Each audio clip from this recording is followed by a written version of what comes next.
Pour le garde-boue, j'ai réutilisé des rallonges pour un ancien porte-bagages que j'ai tourné de façon à l'avoir plat, comme ceci. Et puis, dans l'étau, j'y ai fait faire un angle de 90 degrés. Et j'avais besoin d'un trou, juste ici, dans le centre, pour pouvoir venir le fixer par la suite. Et j'y ai collé un velcro mâle. Okay, voici le résultat. C'est ce que je vais installer sur le vélo. Pour l'installation, c'est assez simple. J'ai retiré l'écrou de l'amortisseur et je suis venu insérer la pièce, puis resserrer tout simplement. Ce qui est important au niveau de la pièce, j'ai calculé ici environ 1,5 pouce pour qu'elle soit suffisamment longue pour venir s'insérer entre les deux tiges qui maintiennent les easy wheels. Fait que ça permet à la pièce d'être fixe comme ça, mais aussi fixe de gauche à droite. Fait qu'elle ne tourne pas malgré qu'il y a juste un boulon parce qu'elle est coincée un petit peu plus bas. Pour le garde-boue, eh bien, moi j'ai choisi l'emballage de mes sacs, mes dry sacs de Sea2 Summit, qui est un emballage rigide en plastique.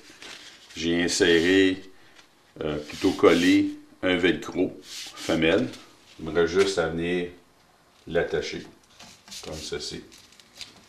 Et voilà pour le garde-boue arrière. Et puis, j'ai refermé l'arrière pour lui donner plus de rigidité. On peut l'ouvrir aussi. C'est une option qui fait partie de l'enveloppe. C'est à votre goût. C'est évident que le modèle 20 pouces, bien là, nécessairement, va couvrir la roue plus loin en arrière, encore plus efficace. J'ai un autre modèle, pas très dispendieux, approximativement 6 $. Vous avez, ça c'est Mountain Cycling qui le vend, le Deflector Shield. Même chose, bande de velcro, beaucoup plus large que la pochette de tantôt. Je viens coller.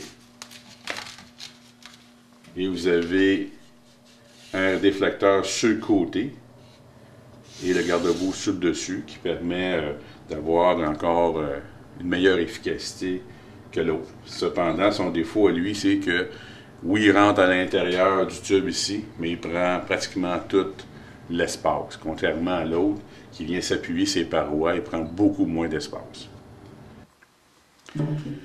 Un autre avantage de ce système, eh bien, il me permet de venir faire, j'ai mis sur ma lampe un petit velcro et je l'ai mis en mode de clignotement et je viens y insérer ça derrière.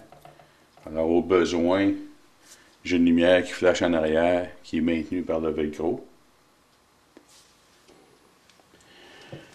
Un autre avantage, c'est que le guide que j'ai installé, eh bien, il permet d'éviter que la tige de sel vienne frapper le sol.